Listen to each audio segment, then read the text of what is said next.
Hello guys! Welcome back to my channel. Kung bago ka pa lang sa channel na to at hindi mo pa akong kilala, ako nga po pala si Tonsmhe. For today's video, mag-unbox po tayo. Etong malaking box na to, in-order ko siya sa Lazada. So, samahan niyo ako. Buksan natin siya kung ano yung nasa loob niya. Huwag po kayong alis. Diyan lang po kayo. Samahan niyo ako habang binubuksan ko ito. Just enjoy watching.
Hello guys! After 100 years, sobrang tagal, no? Ang haba-haba. Actually, nahirapan ako dito. Struggle is real talaga. Yung pagtuturnilyo niya, may kasama pala siyang pang-ikot para sa mga screws. Pero ang ginagamit ko, gumamit ako ng screwdriver. So, talagang struggle is real. Tapos, nakabit ko na lahat ng screw. Dapat pala ipasok ko muna yung door niya na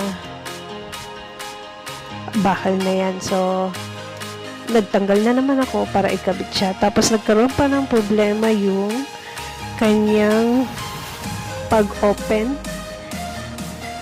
yung kanyang bakal. So, medyo nahirapan din ako doon at sobrang tagal ko din siya bago na gano'n. Actually, itong binili ko na cage na to ay para sa bagong dog na magiging new babies ko. So, susunduin ko siya next week. So, inahanda ko na siya para sa new journey ng pag-aalaga ng bagong babies. Hindi lang po siya isa, diba? Dalawa po sila. Ngayon ko lang nalaman na maliit to, pero puppies pa naman yung mga kukunin ko. I hope magkasya silang dalawa dito. Sa magiging journey ko na to, isasama ko kayo kung paano yung magiging buhay namin, magiging life namin sa pagpapalaki sa kanila. Ano yung mga kailangan gawin, paano ba yung pag-aalaga. Actually, hindi naman ako mayaman na nanay, simple lang. Kaya for now, ito muna. Samahan niyo ako. Salamat sa panood.